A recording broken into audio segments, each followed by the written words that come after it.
Alright, this has been delayed long enough. Finally, the 4A final review.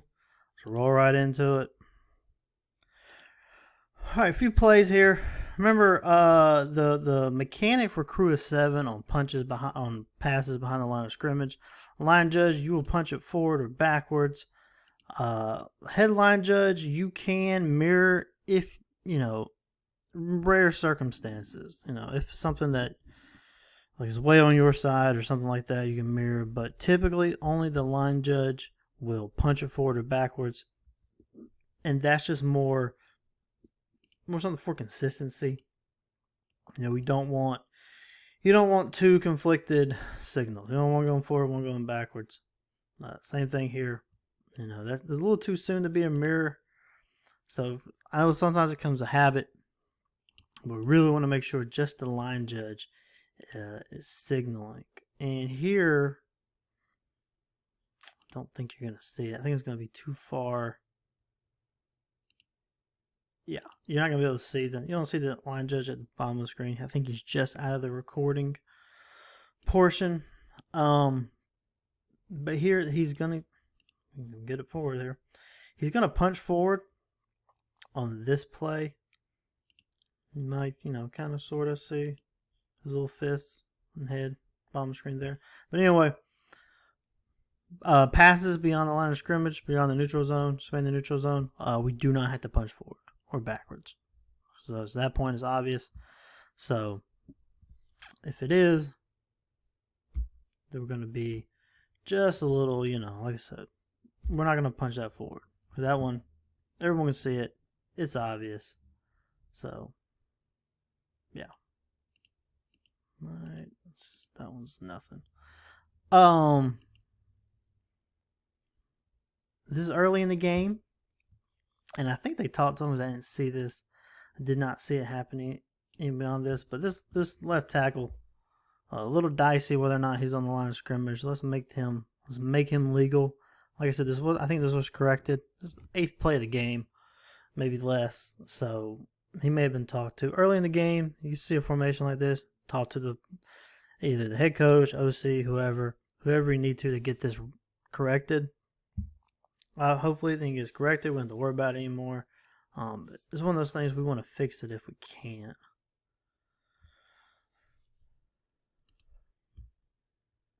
So watch top of the screen. Headline just great job of already knowing the down and distance. So he comes in and immediately stops the clock. You see it better here on the wide screen. You see the headline just, he already knows in his head what yard of the game we have. So when he comes down, he immediately knows he can stop the clock. Doesn't have to wait on the line judge to tell him. He knows the down and distance, what yard line to gain. Very good for the crew. Especially if he's on the radio ahead of time telling them, hey, this yard line is the line to gain. It really helps everyone out. Makes for a better flow of the game. So, good job there.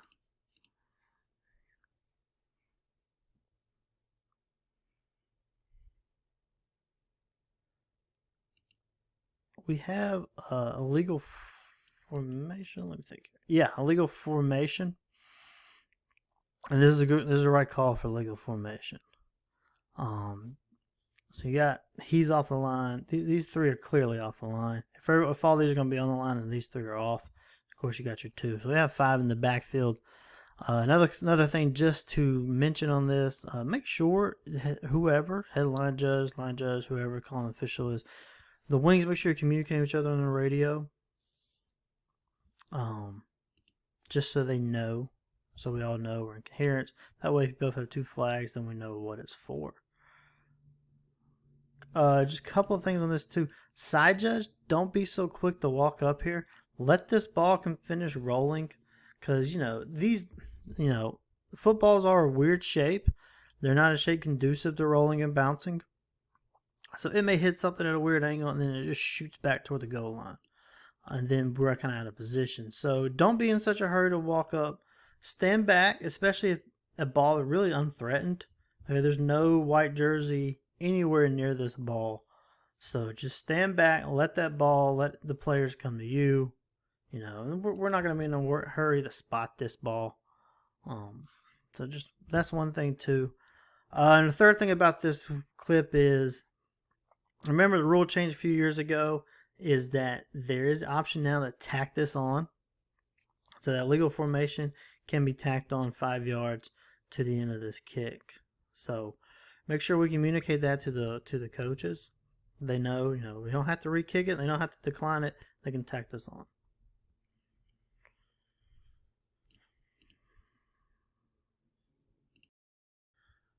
All right, on this one, we have a foul for 5 in the backfield. And probably this wide out right here. He does appear to be a little bit off. The wider they are out, we give them a little bit more grace. So the only thing is, I would like to see this foul come from the line judge rather than the headline judge. Just because that's the one who's communicating with this player. That's the thing too, we'll just have these players communicate with you. I know onus is on them, but we want to make formations legal if we can, because we want to cut down on fouls. Obviously, we don't want an advantage gained by either team, but we are also, we're out there trying, preventive officiating. We want to make formations legal if we can. So if we can make this player on, let's make him on. And we're at a weird angle. He could be a lot more off than he appears at this angle. And if he is, absolutely. But also, line judge, are we talking to him? Are we trying to get him on? That all goes into it as well.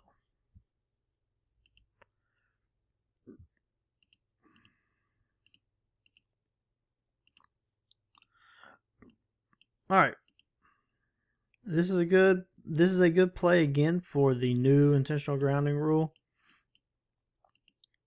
We're good. See, right now, still in the pocket. We're still in the pocket. All right, now we're outside the pocket. Remember, once you're out, you're out. So if he rolls out and then rolls back into the pocket, doesn't matter. Once you're out, you're out.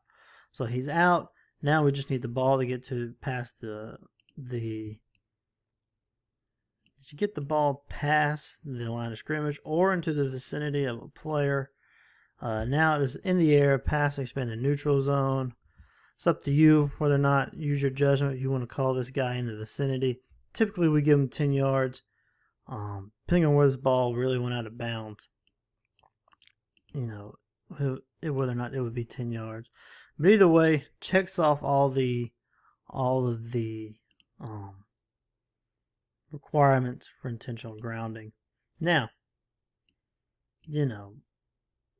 under last year's rules, I don't know. I would probably keep this intentional grounding because, yeah, you have a player in the area, but he's also running away from the ball. Take that in consideration too. And then the rest of the quarterback, all that stuff. But, like I said, he's running away from the ball. Ball's running out of bounds. Players running toward the middle of the field. And he's just within the 10 yards anyway. So, that's it there. And of course, remember, referees, it is a spot foul, so make sure we flag it at the spot. And this is one of those things you just got to kind of make it part of your routine, that you make a mental note of where the ball was released from.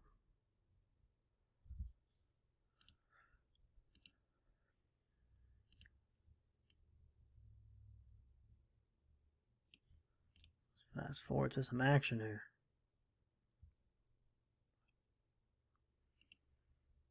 All right, so we have the ball is caught in the air. Let's have we get the wider angle here.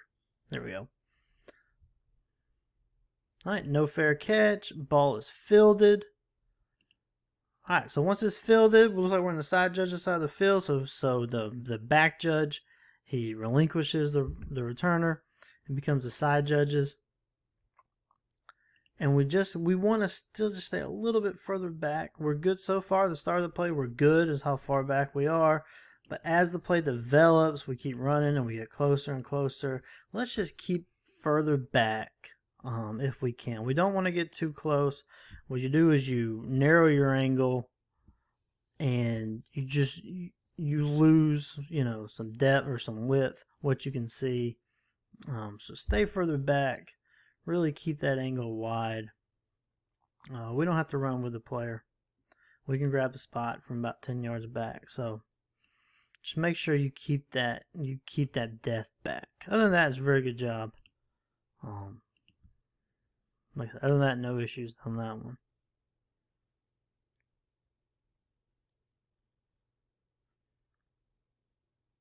I like this as a no call for DPI. It's like they're just chicken fighting. No one really gains a clear advantage. Good job, field judge, of staying on the goal line. Come off a step or two. Just kind of keep an eye on things. That's fine. One signal, just one crisp, incomplete signal is all you need on this. He wants the flag, no flag. It was a good no call. I know that, like I said, the mechanics are good too. Like I said, move forward if you have to. That's good.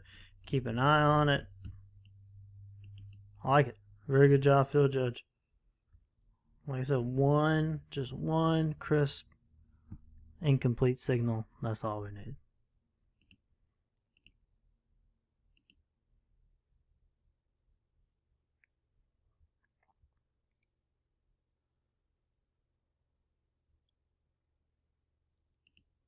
Good ruling on a fumble here. It's one of those. This is the empty hand philosophy almost to a T. But we had the ruling. Good job. But remember on that is 100% on the referee. And in this, unlike I think it was the Private A, where the referee really, kind of not really in the best position. No fault of his own. It's just happens. The referee's in the perfect position to make this call. So this would be all on him. No need for the headline judge to drop his beanbag there, because honestly, really, we don't want the headline judge looking. The headline judge has other responsibilities, like this guy right here. So that beanbag call 100% needs to be on the white hat.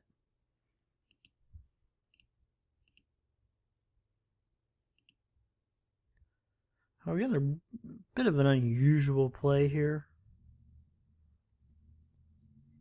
And great job. Let's go wider so we can see the mechanics of the headline judge. Great job here, the headline judge, taking the time to process all of this.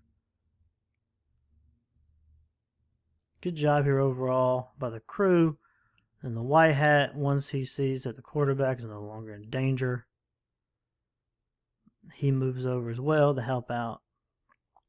Play cleanup, backup if he needs to.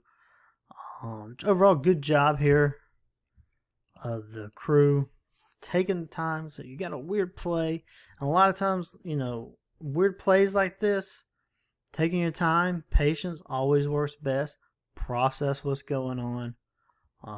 They do a good job here of that.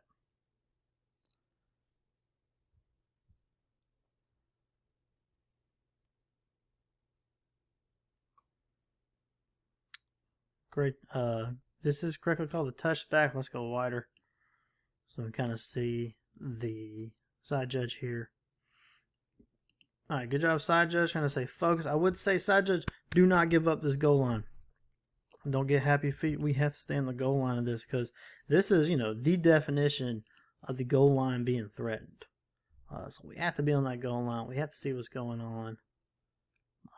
Touchback is the right call. Like I said, let's just stay on that goal line. I know the urge is to come off and help, but we are the primary, really, side judge, field judge. You're the only one on the goal line there. So you got to stay on there and help out there when you need to. That's a couple more.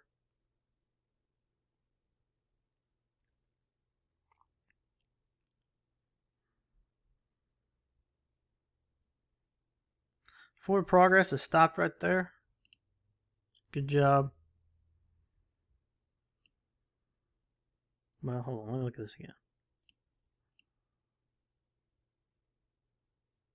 Alright, so the important thing you want to look at here is he's still moving forward when he goes out of bounds. If he's still moving forward when he goes out of bounds, then we're going to stop the clock. If his forward progress is stopped, like he's not moving forward at all when he goes out of bounds, then we would keep the clock wound. I don't know. It looks like he's still moving forward a little bit after I consulted my notes there. But let's just take it away from that. If he's still moving forward right there, then we're going to stop the clock. If the forward progress is stopped, he's not moving forward at all, then you would keep it wound because forward progress is stopped in bounds rather than out of bounds. All right, last one we're going to look at.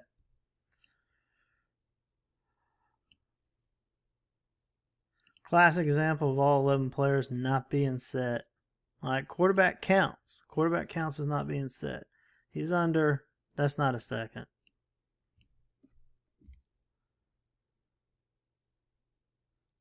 So all 11 are not set. So I think it was called, I believe. Yeah. Well, so you stopped it.